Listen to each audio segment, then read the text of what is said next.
Hello children. देखो, आज हम कितना इजी और इंटरेस्टिंग चैप्टर पढ़ने जा रहे हैं। कन्हैया लाल मिश्र। कन्हैया लाल मिश्र जी के बारे में तो ये कहा जाता है कि वो बहुत ही सुंदर, हल्का और अच्छी भाषा, आसान भाषा में अपनी बात को कहे जाते हैं। ऐसे हैं कन्हैया लाल मिश्र। आप आज हम इनका एक चैप्टर पढ़ने जा रहे हैं।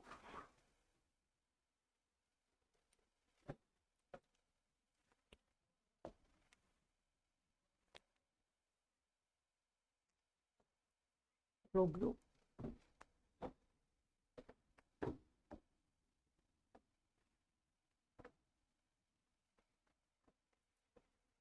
चलो स्टार्ट। अब हम देखते हैं कन्हैया लाल मिश्र जी के बारे में। आपका जन्म 1906 में हुआ और आपकी मृत्यु 1995 में। 1995 अभी कोई बहुत ज़्यादा समय नहीं हुआ है। कुछ पच्चीस मतलब कि 24 और 5 29 ईयर्स बैक, 29 साल पहले आपकी मृत्यु हो गई थी। आप स्वतंत्रता संग्राम के सेनानी रहे। आपने पत्रकारिता का काम किया। आप बड़े जाने माने साहित्यकार रहे हैं और गद्य शैलीकारों में का जब उदय हुआ उस समय आपने भी अच्छे अच्छे लेख लिखे। आपने लघु कथाएं लिखी, संस्मरण लिखे, रेखा चित्र लिखे, रिपोर्टाज लिखे और अनेक विधाओं का इन्होंने प्रवर्तन और पोषण किया है। आप एक आदर्शवादी लेखक रहे हैं, आदर्शवादी पत्रकार रहे हैं। आप पत्रकार हैं, ऐसे कोई छोटे मोटे लेखक नहीं। और सबसे बड़ी बात इन्होंने कहाँ से सीखा कि जेल, ये जब जेल गए, स्वतंत्रता संग्राम के आंदोलन में इनको 2 बार जेल भी जाना पड़ा। वहाँ पर इनकी बड़े बड़े नेताओं से मुलाकात हुई और इन्होंने वहाँ पर बहुत कुछ सीखा, बड़े लोगों से मुलाकातें हुई और तब इन्हें बहुत, क्योंकि इनकी शिक्षा बहुत ज़्यादा अच्छी नहीं हुई थी, ये विद्यालयों में जाकर नहीं पढ़े थे। इनका जन्म एक साधारण सामान्य परिवार में 29 मई 1906 को हुआ। देवबंद में हुआ था। देवबंद कहाँ पर है? सहारनपुर में। और इनके पिता पंडित रामादत्त मिश्र जी की आजीविका पूजा पाठ और पुरोहिताई थी। पुरोहित का काम किया करते थे और पूजा पाठ किया करते थे। तो वही माहौल, वही वातावरण इनके परिवार में था और ये उसी को देखा करते थे। पर विचारों की महानता और व्यक्तित्व की दृढ़ता में ये श्रेष्ठ थे। बहुत बड़े विचार इनके अंदर, महान विचार आ गए थे और इनकी व्यक्तित्व इनका बहुत दृढ़ हो गया था। इस प्रकार ये महान बन गए और ये श्रेष्ठ बन गए। पिता का जीवन बहुत सरल था, सात्विक था, क्योंकि वो पुरोहिताई करते थे, क्योंकि वो पूजा पाठ कराया करते थे। परंतु माता जी का स्वभाव बड़ा ही उग्र था। कहते हैं, तभी तो इन्होंने कहा कि मेरे पिता दूध मिश्री थे और माँ मेरी लाल मिर्च, लाल मिर्च की तरह तीखी, एकदम किसी को छोड़ती नहीं थी। अगर किसी ने कोई गलती की तो उस पर अटैक, एकदम उस पर आक्रमण कर दिया करती थी। इनकी शिक्षा प्राय नगण्य ही रही, बहुत ज़्यादा, क्योंकि परिवार ऐसा था, पुरोहिताई होती थी, पूजा पाठ से काम चलता था। तो इनके पिता इनको बहुत ज़्यादा शिक्षा नहीं दिला पाए थे। इन्होंने लिखा कि पहली पुस्तक के दूसरे पाठ, जिसमें बच्चों को पढ़ाया जाता है शब्दों को जोड़ना, ख ट म ल, इस तरह शब्दों को जोड़ना सिखाया जाता है। उस ट म टम टम खट मल, बिना मात्रा वाले शब्द, ऐसी किताबें इन्होंने पढ़ी और बहुत साधारण संस्कृत इन्होंने पढ़ी। बस हरिओम, उसके बाद इनकी शिक्षा दीक्षा नहीं हुई। पहली पुस्तक तो उनकी शिक्षा दीक्षा नहीं, उस किशोर अवस्था में, जबकि व्यक्तित्व के गठन के लिए विद्यालय जाना आवश्यक होता है। जब विद्यालय जाते हैं तो वहाँ पर एक दूसरे से मुलाकात होती है, अध्यापक मिलते हैं, सब लोग एक दूसरे से बातचीत करते हैं, तो उससे व्यक्तित्व का निर्माण होता है। छात्र का व्यक्तित्व स्कूल और विद्यालय जाने से ही बनता है। लेकिन आपको तो स्कूल जाने का मौका ही नहीं मिला, आपको तो विद्यालय जाने का भी मौका नहीं मिला, तो बस वो फिर भी वो घर पे रहकर पढ़ लिए। और इतना पढ़ लिए, इतना सीख लिए कि आज हम भी उनसे सीखते हैं और आप सब भी उनके बारे में पढ़ेंगे। जब ये खुर्जा के संस्कृत विद्यालय में पढ़ रहे थे तब इन्होंने प्रसिद्ध राष्ट्रीय नेता मौलाना असफ अली का भाषण सुना। उसका इतना प्रभाव हुआ इनके ऊपर कि ये परीक्षा छोड़कर चले आए और उसके बाद इन्होंने अपना संपूर्ण जीवन राष्ट्र सेवा में लगा दिया। ये स्वतंत्रता आंदोलन में भाग लिया इन्होंने और इन्होंने बहुत से ऐसे कार्य किए जो स्वतंत्रता सेनानी किया करते हैं।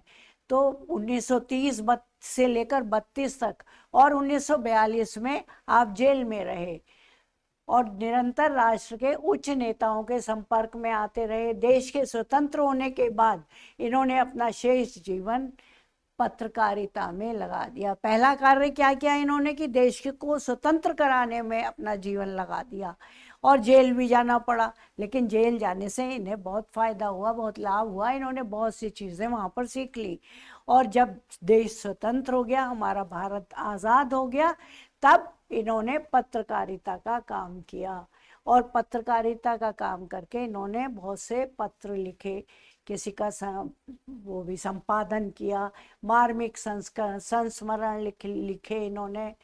तो राष्ट्रीय जीवन के मार्मिक संस्मरणों की जीवंत झांकियां हैं जिनमें भारतीय स्वाधीनता के इतिहास के महत्वपूर्ण पृष्ठ भी हैं। लेखन के अतिरिक्त आपने व्यक्तिगत स्नेह और संपर्क से इन्होंने हिंदी में लिखने के लिए अनेक नए लेखकों को प्रेरित किया और 9 मई 1995 को ये ईश्वर के पास चले गए, इनकी मृत्यु हो गई। प्रभाकर जी ने क्या क्या लिखा, क्या नाम है इनका, पूरा नाम क्या है? पूरा नाम है कन्हैया लाल मिश्र प्रभाकर।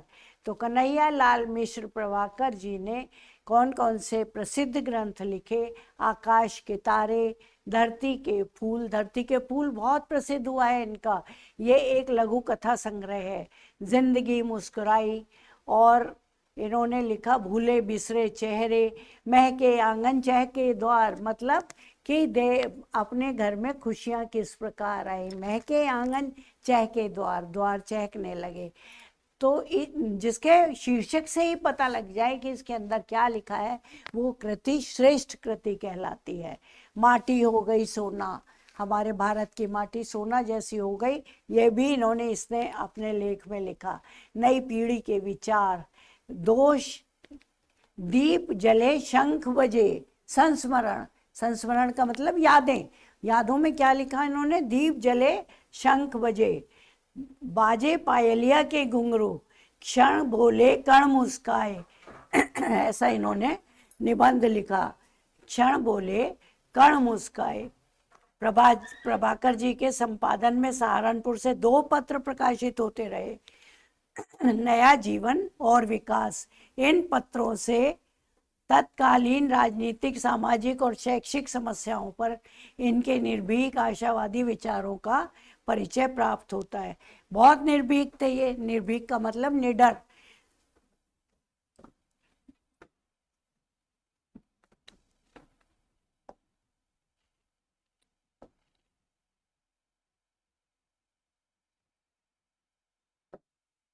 अरे इसमें इंक क्यों नहीं आ रही?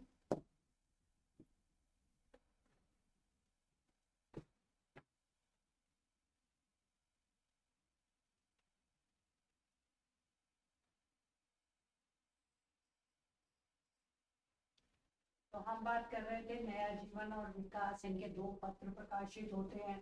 इन पत्रों से प्रभाकर जी के संपादन में सहारनपुर से 2 पत्र प्रकाशित होते रहे, नया जीवन और विकास। 2 पत्र अलग अलग। इन पत्रों से तत्कालीन राजनीतिक, सामाजिक और शैक्षिक समस्याओं पर इनके निर्भीक आशावादी विचारों का परिचय प्राप्त होता है। इनके विचार बड़े निर्भीक है। निर्भीक का मतलब निडर।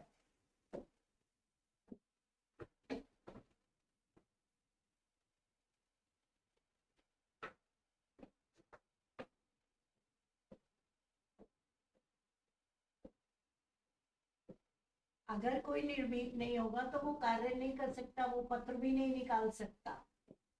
निडर होना बहुत जरूरी है अपने पेशे में, इस पेशे में।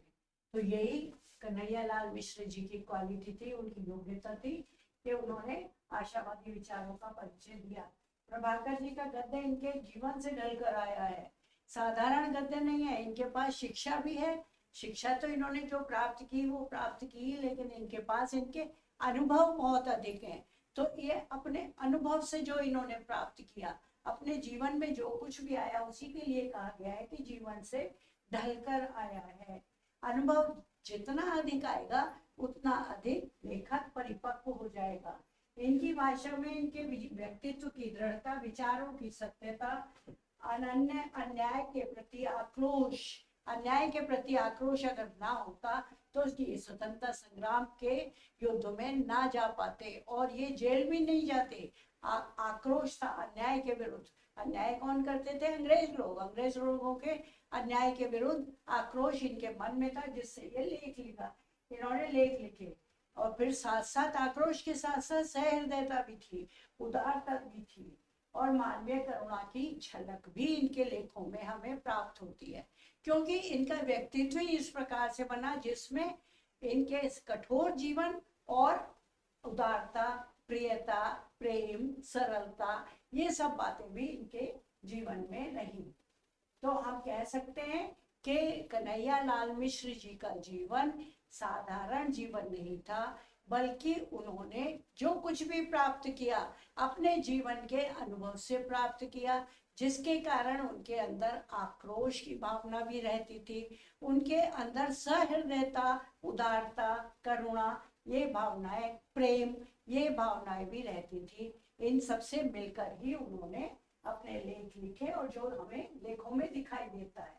इनके विचारों में ये उदार, राष्ट्रवादी और मानवतावादी है। इसलिए देश प्रेम और मानव निष्ठा के अनेक रूप इनके लेखों में मिलते हैं। देश प्रेम भी है क्योंकि इन्होंने स्वतंत्रता आंदोलन में भाग लिया, और मानवीय निष्ठा भी है, मानवता को इन्होंने नजदीक से देखा, इन्होंने स्वयं अनुभव किया कि मानवता क्या है, कष्ट क्या है, उस कष्ट का निवारण क्या है, बीमारी क्या है, रुग्णता क्या है, उस बीमारी से कैसे एक मरीज को बचाया जा सकता है, कैसे उसके साथ प्रेम किया जा सकता है, इस सबको इन्होंने बहुत बारीकी से जाना, बहुत बारीकी से समझा और उसका इन्होंने अपने लेखों में प्रयोग किया।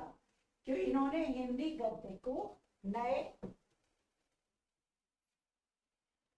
मुहावरे, नई लोकोक्तियां, नई सूक्तियां दी, अपने आप बना लिए और वो लगा दी।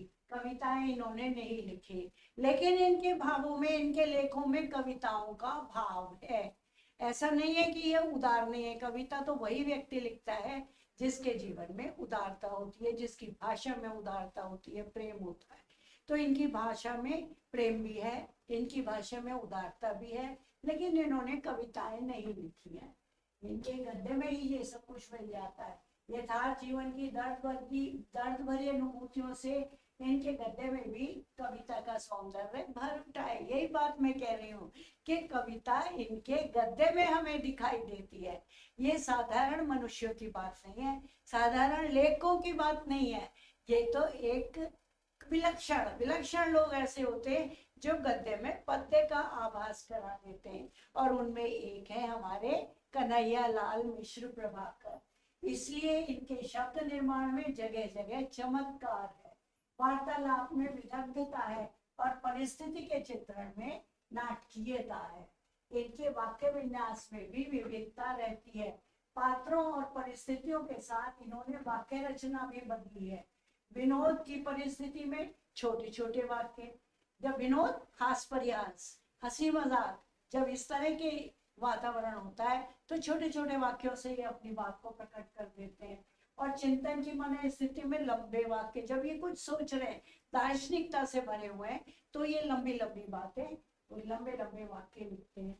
और एक बात और कि जब भावुकता के क्षणों में व्याकरण के कठोर बंधन से मुक्त, क्या मतलब हुआ कि जब ये भावुक हो जाते हैं, भावुकता की कोई बात बताना चाहते हैं, कोई ऐसी बात जो भावुकता से भरी हो, तो इन्हें व्याकरण नहीं पसंद आती। अपनी मर्जी से मुक्त छंद में, मुक्त वाक्यों में ये अपने भावों को प्रकट करते हैं। और कवित्वपूर्ण वाक्य रचना भी इन्होंने इसीलिए की है निश्चय ही हिंदी के एक मौलिक शैलीकार है। कैसी है इनकी शैली? इनकी शैली मौलिक है। इनकी शैली में व्याकरण के बंधन नहीं है। कहीं कहीं इनकी शैली में क्या है, लंबे लंबे वाक्य दार्शनिकता से भरी हुई है। और कहीं कहीं इनके हास्य परिहास के वातावरण में इनकी शैली किस प्रकार की है, छोटे छोटे वाक्यों के द्वारा अपनी बात को कहने वाली शैली है। इसीलिए इनको कहा जाता है कि ये एक मौलिक रचनाकार है। इनकी मुख्य गद्य विधा रिपोर्टाज है। रिपोर्टाज, रिपोर्ट लिखना, किसी के विषय में रिपोर्ट प्रकट करना, ये इनकी विशेष शैली है। अपनी रचनाएं, अपनी अधिकांश रचनाएं प्रभाकर जी ने भावात्मक शैली में लिखी है।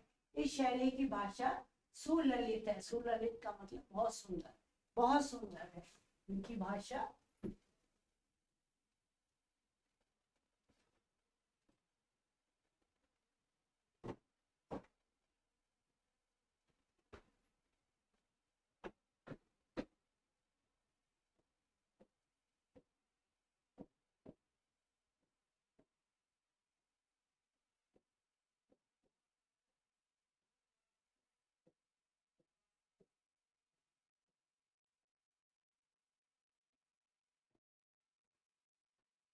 वाक्य में अधिक लंबे वाक्य नहीं है।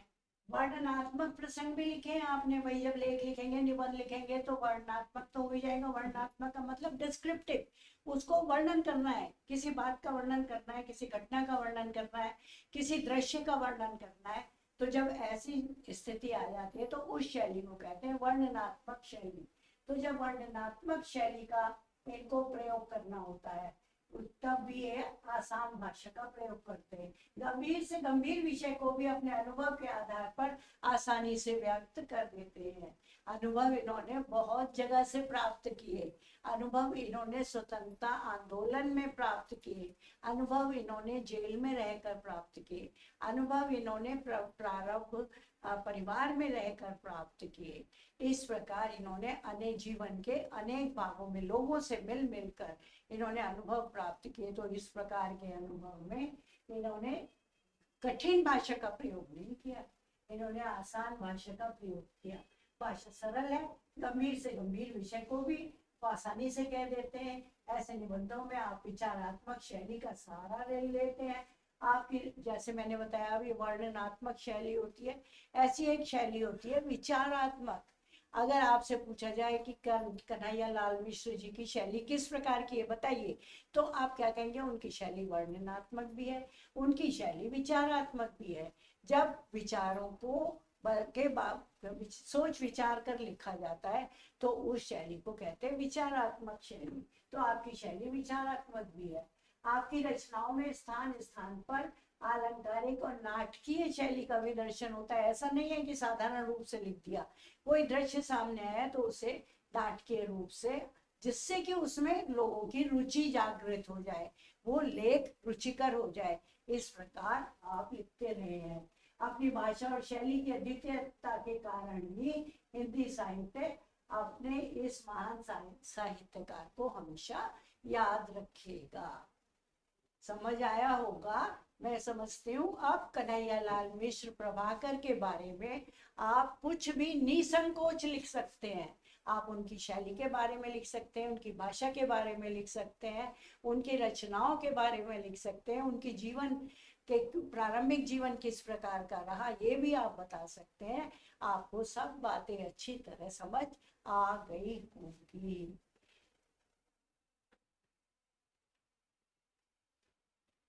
Happy learning.